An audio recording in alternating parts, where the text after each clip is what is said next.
قرآن مجید جب اپنی بنیادی دعوت پیش کرتا ہے تو اس وقت آخرت کو موضوع بناتا ہے۔ وہ یہ کہتا ہے کہ یہ زندگی موت پر ختم نہیں ہو جانی، بلکہ موت کے بعد ایک اور حقیقی اور ابدی زندگی کا آغاز ہونا ہے، کہ جس زندگی میں اس دنیا کے اعمال کے مطابق جزا اور سزا ہونی ہے اور اپنے رب کے سامنے پیشی ہونی ہے، اس کے سامنے جواب دہی ہونی ہے، اور اس دن جنت سجائی جانی ہے، اس دن جہنم بھڑکائی جانی ہے، اس دن ایک عظیم عدالت کا قیام ہونا ہے۔ اور اس دن کی جو شدت ہوگی اس سے اگر کوئی بچنا چاہتا ہے، اس دن کے عذاب سے اگر کوئی بچنا چاہتا ہے، اس دن کی جواب دہی کی شدت سے کوئی بچنا چاہتا ہے، تو اس کا راستہ یہ ہے کہ یا ایھا الناس اعبدوا ربکم الذی خلقکم، کہ اے لوگو اپنے رب کی بندگی اختیار کرو، اپنے رب کی غلامی اختیار کرو، اپنے رب کی عبادت کرو، الذی خلقکم، کہ جس نے تمہیں بنایا، والذین من قبلکم، اور جس نے تم سے پہلوں کو بنایا، لعلکم تتقون، تاکہ تم بچ سکو، تاکہ تم آخرت کے عذاب سے بچ سکو، تاکہ تم ابدی خسارے سے بچ سکو۔ یعنی ابدی خسارے سے، جہنم سے، آخرت کی شدت سے اگر کوئی بچنا چاہتا ہے تو اس کا راستہ قرآن نے بتایا ہے کہ اعبدوا ربکم الذی خلقکم، کہ انسان اپنے رب کی، اپنے خالق کی بندگی اختیار کرے، اپنے خالق کی عبادت اختیار کرے۔ اور یہ عبادت کیا ہے؟ عبادت کا تصور کوئی پارٹ ٹائم تصور نہیں ہے، بلکہ یہ تصور ہے کہ انسان اپنی پوری زندگی کو ان حدود کا پابند کر لے کہ جو اللہ تعالیٰ نے بیان کی ہیں۔ عبادت صرف مسجد اور خانقاہیں تک محدود نہیں ہے، بلکہ انسان اپنی زندگی کے جس بھی موڑ پہ ہو، اپنی زندگی میں جس بھی مقام پر ہو، وہ اللہ تعالیٰ کی قائم کردہ حدود کے مطابق اگر اپنے اعمال کو ڈھال لے تو یہ اللہ تعالیٰ کی عبادت ہے۔ انسان اگر عدالت میں ہو، کچہری میں ہو، تھانے میں ہو، پارلیمنٹ میں ہو، یونیورسٹی میں ہو، اسکول میں ہو، کالج میں ہو، گھر میں ہو، مسجد میں ہو، اگر اس کی زندگی، اس کے اعمال اللہ کی قائم کردہ حدود کے مطابق ہے تو وہ اللہ تعالیٰ کی عبادت میں ہے، وہ اللہ تعالیٰ کی بندگی میں ہے، وہ اللہ تعالیٰ کی غلامی میں ہے۔ اور اگر کوئی یہ کہتا ہے کہ میں مسجد میں تو اللہ کی عبادت کروں گا، میں خانقاہوں میں تو اللہ کی عبادت کروں گا، میں ممبر اور مدرسوں میں تو اللہ کی عبادت کروں گا، مگر جب میں پارلیمنٹ میں کسی کرسی پہ بیٹھا ہوں گا تب میں اللہ تعالیٰ کے احکام پہ عمل درآمد نہ کروں گا، تو اللہ تعالیٰ کو ایسی عبادت قبول نہیں۔ بلکہ اگر کوئی کہتا ہے کہ میں خاص مقامات پر اللہ کی بندگی کروں گا، اس کے احکام کو مانوں گا، اور کچھ مقامات پہ میں اللہ تعالیٰ کی قائم کردہ شریعت کو اپنے پس پش ڈال دوں گا، تو ایسے لوگوں کے بارے میں قرآن کہتا ہے کہ افتؤمنون ببعض الکتاب وتکفرون ببعض، کہ کیا تم اللہ کی کتاب کے ایک حصے پر ایمان لاتے ہو اور دوسرے کا انکار کر دیتے ہو؟ فما جزاء من یفعل ذلک منکم، اور جو کوئی ایسا کرے تو اس کی جزا اس کے سوا اور کیا ہو سکتی ہے؟ فما جزاء من یفعل ذلک منکم الا خزی فی الحیات الدنیا، کہ اس کو اس دنیا کی زندگی میں ذلیل کر دیا جائے۔ ویوم القیامۃ یردون الی اشد العذاب، اور آخرت کے دن پھر اسے شدید ترین عذاب کی طرف پھیر دیا جائے۔ تو اے مسلمانوں، اگر تمہارا رویہ، تمہاری روش یہ ہے کہ تم نے خاص مقامات تک اللہ کی عبادت کو محدود کر دینا ہے، تو پھر تمہاری جزا قرآن جو بیان کرتا ہے وہ دنیا میں ذلت کے سوا اور کچھ نہیں، اور آخرت میں شدید ترین عذاب کی وعید کے سوا کچھ نہیں۔ اور اسی طرح آپ صلی اللہ علیہ وسلم کے پاس بھی کچھ لوگ آئے، انہوں نے یہی پیشکش کی، انہوں نے کہا کہ آئیں ہم لوگ صلح کر لیتے ہیں، کچھ آپ کی مان لیتے ہیں، کچھ آپ ہماری مان لیں، کچھ ہم آپ کے رب کی مان لیتے ہیں، کچھ آپ ہمارے آقاؤں کی مان لیں۔ تو اس وقت قرآن نے بھی اپنا فیصلہ سنایا اور کہا کہ کل یا ایھا الکافرون، ان کافروں سے کہہ دو لا اعبد ما تعبدون، میں اس کی عبادت نہیں کرتا جس کی تم عبادت کرتے ہو، ولا انتم عابدون ما اعبد، اور تم بھی اس کی عبادت نہیں کرتے جس کی میں عبادت کرتا ہوں، ولا انتم عابدون ما اعبد ولا انا عابد ما عبدتم، پھر سے فرمایا ولا انتم عابدون ما اعبد لکم دینکم ولی دین۔ کبھی بھی خدا کو ایسا سودا منظور نہیں ہے کہ بعض کسی اور خدا کی مان لی جائے اور بعض اللہ کی مان لی جائے، بلکہ ان سے کہو کہ لکم دینکم ولی دین، تمہارے لیے تمہارا دین ہے اور ہمارے لیے ہمارا دین ہے۔ تو عبادت کا تصور ایسا نہیں ہے کہ کچھ باتوں میں اللہ کی مانی جائے اور کچھ میں کسی اور کی مان لی جائے، بلکہ باطل دوئی پسند ہے، حق لا شریک ہے، شرکت میں آنا حق کو باطل نہ کر قبول، باطل اور حق میں شرکت کبھی بھی قبول نہیں ہو سکتی۔ تو اسی پہ فرمایا کہ وہ کون سا پروردگار ہے کہ جس کی عبادت کرنے سے تم آخرت کی شدت سے بچ سکتے ہو، الذی خلق لکم ما فی الارض جمیعا یا ایھا الناس اعبدوا ربکم الذی خلقکم والذین من قبلکم لعلکم تتقون الذی جعل لکم الارض فراشا، وہ پروردگار ہے کہ جس نے تمہارے لیے زمین کا فرش بنایا، والسماء بناء، اور تمہارے لیے آسمان کو چھت بنایا، وانزل من السماء ماء فاخرج به من الثمرات رزقا لکم، اور جس نے اس آسمان سے تمہارے لیے پانی برسایا اور اس پانی کے ذریعے تمہارے لیے یہ نباتات اور یہ پھل پھول اگائے تاکہ تمہارے رزق کا بندوبست ہو سکے۔ ایک تو یہ پہلو ہے کہ رب ہونے کی حیثیت سے اللہ تعالیٰ کی بندگی کی جائے، اس کی غلامی اختیار کی جائے، اور دوسرا پہلو یہ ہے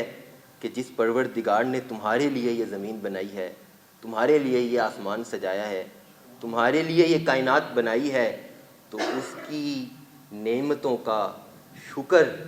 ادا کرنے کے لیے انسان پر لازم ہے کہ وہ یہ زمین و آسمان جس کے ہیں، ان زمین و آسمان کے درمیان اسی کی پرورش، اسی کی اطاعت کی جائے، اسی کی بندگی کی جائے۔ اور مسلمانوں میں آج ایک بڑے بڑے مسائل میں سے سب سے بڑا مسئلہ ایک یہ بھی ہے کہ مسلمان آج مغرب سے، آج ویسٹ سے، آج یہ نئی تہذیب سے بہت مرعوب نظر آتے ہیں، کہ جس کی وجہ سے ہمارے خاص طور پہ جو حکمران طبقہ ہے وہ اس مرعوبیت کی وجہ سے ان احکامات کو جو اللہ تعالیٰ نے بیان کیے ہیں ان کو بہت قدیم سمجھتے ہیں اور ان کو بے حیثیت سمجھا جاتا ہے۔ تو اس مرعوبیت کا علاج یا اس کے متعلق بھی اللہ تعالیٰ نے سورۃ آل عمران کے آخر میں مسلمانوں کو خبردار کیا ہے اور کہا ہے کہ لا یغرنک تقلب الذین کفروا فی البلاد، کہ تمہیں لا یغرنک تقلب الذین کفروا فی البلاد، کہ تمہیں یہ کفار کے ملکوں میں، یہ کفار کے شہروں میں یہ بڑی بڑی چلت پھرت، ان کی روشنیاں، ان کی رونائیاں ہرگز مغالطے میں مبتلا نہ کریں، تمہیں ہرگز ان کی شان و شوکت متاثر نہ کرے، تمہیں ہرگز ان کی شان و شوکت مرعوب نہ کر سکے، بلکہ لا یغرنک تقلب الذین کفروا فی البلاد، تمہیں ان کی بڑی بڑی عمارتیں مرعوب نہ کر سکیں، تمہیں ان کی وسیع سڑکیں مرعوب نہ کر سکیں، تمہیں ان کی شان و شوکت، تمہیں ان کے جلوے کبھی بھی مرعوب نہ کر سکیں، بلکہ متاع قلیل، یہ تو چھوٹی سی متاع ہے، ثم مأواہم جہنم وبئس المہاد، بعد میں تو ان لوگوں کا ٹھکانہ جہنم ہے کہ جو بدترین ٹھکانہ ہے۔ تو مسلمانوں کا جو ٹارگٹ ہے وہ دنیا نہیں ہوا کرتی، بلکہ ان کا ہدف تو آخرت ہوا کرتی ہے. وہ کسی چیز کو آخرت کے پلڑے میں دیکھتے ہیں کہ اس میں اس کی حیثیت کیا ہے، پھر اس کو قبول کرتے ہیں. یہ اقبال نے بھی کہا تھا کہ آنکھوں کو خیرہ کرتی ہے تہذیب دور حاضر کی، یہ سن آئی مگر جھوٹے نگوں کی ریزہ کاری ہے. یہ آنکھوں کو تو بہت کھیرا کرتی ہے، آنکھوں کو تو بہت متاثر کرتی ہے، سامنے تو بہت اچھی لگتی ہے، لیکن اگر اس کی حقیقت کھوج کے نکالی جائے تو یہ جھوٹے نگوں کی ریزہ کاری ہے، اس کے سوا کچھ نہیں. تو ہمیں چاہیے کہ ہم لوگ ہر شے کو آخرت کے پلڑے میں تول کر دیکھیں، آخرت کے حساب سے دیکھیں کہ اس میں اس کا وزن کتنا ہے، اس میں اس کی حیثیت کیسی ہے، اس میں یہ بڑی بڑی عمارتوں کی حیثیت کیسی ہے. اگر آخرت میں اس کی کوئی حیثیت ہے تو پھر تو اس سے مرعوب ہونا بنتا ہے، لیکن اگر آخرت کے پلڑے میں اس کی کوئی حیثیت نہیں تو پھر مسلمانوں کا اس سے مرعوب ہونے کی کوئی وجہ سامنے نہیں آتی. تو لا یغرنک تقلب الذین کفروا فی البلاد متاع قلیل ثم مأواہم جہنم وبئس المہاد لیکن الذین اتقوا ربہم، مگر جو لوگ اپنے رب سے ڈرتے ہیں، اپنے رب کا تقوی اختیار کرتے ہیں، لہم جنات تجری من تحتها الانہار، ان کے لیے تو باغات ہیں کہ جن کے نیچے سے نہریں بہتی ہیں، خالدین فیہا، اور وہ ادھر ہمیشہ ہمیشہ رہیں گے، نزلا من عند اللہ وما عند اللہ خیر للابرار، یہ ضیافت ہوگی ان کے لیے ان کے رب کی طرف سے، اور نیک لوگوں کے لیے تو اللہ کے لیے اجر عظیم ہے، اللہ کے نزدیک، اللہ کے پاس ایک اجر عظیم ہے، اور وہ اس دنیا کی مال و دولت سے بہت بہتر ہے. تو من کان یرید العاجلہ تعجلنا لہ، قرآن میں ایک اور جگہ بیان ہوا کہ تم میں سے جو بھی من کان یرید العاجلہ، کہ جو کوئی دنیا چاہتا ہے، دنیا کا ارادہ رکھتا ہے، عجلنا لہ فیہا ما نشاء، تو اس کے متعلق تو اللہ کا قانون یہ ہے کہ وہ جسے چاہتا ہے دیتا ہے اور جتنا چاہتا ہے دیتا ہے. وہ کافر ہو کہ مومن ہو، وہ جو کوئی بھی ہو، وہ پرہیزگار ہو یا متقی ہو،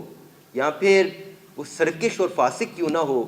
تو دنیا میں تو یرید العاجلہ، اگر کوئی دنیا چاہتا ہے تو عجلنا لہ فیہا ما نشاء لمن نرید، تو ہم تو جسے چاہتے ہیں جتنا چاہتے ہیں دے دیتے ہیں. ثم جعلنا لہ جہنم، لیکن جس کی تمام تر صحیح دنیا کے لیے ہوتی ہے تو اس کا آخرت میں ٹھکانہ جہنم ہے. یصلاھا مذموما مدحورا، دنیا میں اس کی جتنی مرضی عزت ہو، جتنی مرضی شان و شوکت ہو، آخرت میں اس فرد کو ذلیل کر کے داخل کیا جائے گا. یصلاھا مذموما مدحورا ومن اراد الآخرہ، اور اگر کوئی آخرت کا ہدف رکھتا ہے، اگر کوئی آخرت کے لیے صحیح کرتا ہے، وسعی لہا سعیہا، اور ایسی صحیح کرتا ہے کہ جیسا اس کے لیے جد و جہد کرنے کا حق ہے، وہو مؤمن، اور اگر وہ اللہ پر ایمان بھی رکھتا ہے، وسعی لہا سعیہا وہو مؤمن ومن اراد الآخرۃ وسعی لہا سعیہا وہو مؤمن فاولئک، تو اس کے لیے اللہ کے حال جو کچھ ہے وہ اس سے بہت بہتر ہے، اور وہ صرف اس کے لیے آخرت میں گھر ہے. تو لیکن دنیا کا جو ٹھکانہ ہے یا دنیا کی جو مال و دولت ہے وہ تو اللہ تعالیٰ نے سب پہ بانٹ دی ہے، اس میں سب برابر کے شریک ہیں، سب کے لیے اللہ تعالیٰ جسے چاہتا ہے جتنا دیتا ہے. لیکن جو کوئی آخرت کے لیے جد و جہد کرتا ہے تو اس کے لیے اللہ تعالیٰ کے ہاں بہت بہترین اجر ہے، اور اس کے لیے آخرت میں باغات ہیں اور بڑی بڑی جنتیں ہیں کہ جدھر وہ ہمیشہ ہمیشہ رہیں گے. اور اسی کا ایک پہلو سورۃ الکہف میں بیان ہوا کہ ان سے کہو قل هل ننبئکم بالاخسرین اعمالا، کہ ان سے کہو کہ کیا ہم تمہیں بتائیں بالاخسرین اعمالا، اس فرد کے متعلق کہ جس کے تمام اعمال ضائع ہو گئے، جس کی تمام تر صحیح، تمام تر جد و جہد ضائع ہو گئی. الذین ضل سعیہم فی الحیاۃ الدنیا، یہ وہ فرد ہیں ضل سعیہم فی الحیاۃ الدنیا کہ جس نے اپنی تمام تر جد و جہد اس دنیا کے لیے کی، اس دنیا کی حیات کے لیے کی. الذین ضل سعیہم فی الحیات الدنیا وہم یحسبون انہم یحسنون صنعا. اور اس نے یہ سمجھا کہ جیسے اس نے بہت بڑے مارکے مارے، کہ جو اپنی جوانی، اپنا بڑھاپا، اپنا لڑکپن، ساری زندگی اس نے، تمام تر سیاحت اس نے، تمام تر جد و جہد اس نے اس دنیا کو اکٹھا کرنے میں لگا دی. اور اس نے ایسا سمجھا کہ جیسے اس نے اس دنیا میں اعلیٰ مقام حاصل کر کے بہت بڑے بڑے مارکے مارے ہیں. لیکن اصل میں کیا ہوا؟ ضل سعیہم فی الحیات الدنیا. اس نے تو اپنی تمام تر اعمال ضائع کر دیے اور وہ آخرت میں خسارے میں ہوا، اصل سودے میں وہ تو ناکام ہو گیا. اسی بات کو اس طرح بھی بیان کیا جاتا ہے کہ جیسے آج طلبہ یا اسٹوڈنٹس جب اسکول یونیورسٹی میں جاتے ہیں تو ان کے پروفیسرز یا ان کے ٹیچرز انہیں بہت موٹیویٹ کرتے ہیں اور کہتے ہیں کہ یہ دیکھو، یہ 15 سال ہیں، یہ 16-17 سال ہیں، اگر یہ 15 سے 16 سال تم لگ کے محنت کرو، تم اپنی کچھ خواہشات کو قربان کرو اور صحیح طرح محنت کرو اور پڑھائی کرو گے، تو باقی کے جو تمہارے تقریباً 35 سے 40 سال زندگی کے ہیں وہ تمہارے عیش میں گزریں گے، وہ بہت بہترین گزریں گے. اس میں تمہارے پاس دنیا کی تمام تر آسائشیں ہوں گی اور تمہیں کسی کا محتاج نہیں ہونا پڑے گا. اور یہ چیز بچوں کو بہت متاثر کرتی ہے اور بہت موٹیویٹ کرتی ہے، کہ یہاں تک کہ جب امتحانات آتے ہیں تو بچے سب کچھ بھول جاتے ہیں اور وہ اسی میں اتنا مگن ہو جاتے ہیں کہ جیسے انہیں کسی چیز کا اور کوئی خیال ہی نہ ہو. یعنی کہ آپ اپنی تقریباً 30% زندگی کو قربان کر دیں گے تو باقی 60 یا 70% زندگی آپ کی بہت اچھی گزرے گی. اور یہ چیز چھوٹے چھوٹے بچوں کو بھی صحیح متاثر کر دیتی ہے. اور اگر ہم اسی اصول کے مطابق دنیا اور آخرت کی زندگی کا موازنہ کریں، اگر ہم کہیں کہ یہ دنیا کی چھوٹی سی زندگی، یہ 60 سے 70 سال، یہ 70 سے 80 برس اگر انسان لگ کے اللہ تعالیٰ کے لیے محنت کرے، لگ کے جد و جہد کرے اور آخرت کے لیے اس دنیا کو قربان کر دے، تو اس کی اگر پرسنٹیج نکالی جائے تو اس دنیا کی یہ 100 سالہ زندگی بھی آخرت کے سامنے تو کچھ بھی نہیں ہے. کیونکہ آخرت کی زندگی تو ہمیشگی کی زندگی ہے، اس کی اس دنیا کی زندگی کے سامنے کیا حیثیت ہے. تو اسی اصول کو اگر آخرت اور دنیا کی زندگی کے اوپر پرکھ کے دیکھا جائے تو جو لوگ آخرت پر صحیح معنوں میں ایمان رکھتے ہیں ان کی تو حالت ایسی ہونی چاہیے کہ وہ دنیا کو کوئی حیثیت نہ رکھے. ان کے سامنے تو یہ دنیا صحیح معنوں میں الا متاع الغرور ہو، کہ یہ محض ایک دھوکے کا سامان ہے. اور اصل کامیابی کیا ہے؟ فمن زحزح عن النار وادخل الجنۃ فقد فاز. کہ جس کو آخرت میں جہنم کے عذاب سے بچا لیا جائے اور جنت میں داخل کر لیا جائے، وہی اصل میں کامیاب ہے. وما الحیات الدنیا الا متاع الغرور. اور یہ دنیا کا سامان، یہ دنیا کی کامیابیاں تو الا متاع الغرور، یہ تو دھوکے کے سامان کے سوا کچھ نہیں. یہ مال و دولت دنیا، یہ رشتہ و پیوند، بتانے وہم و گماں، لا الہ الا اللہ. وآخر دعوانا ان الحمد للہ رب العالمین. صدق اللہ العلی العظیم.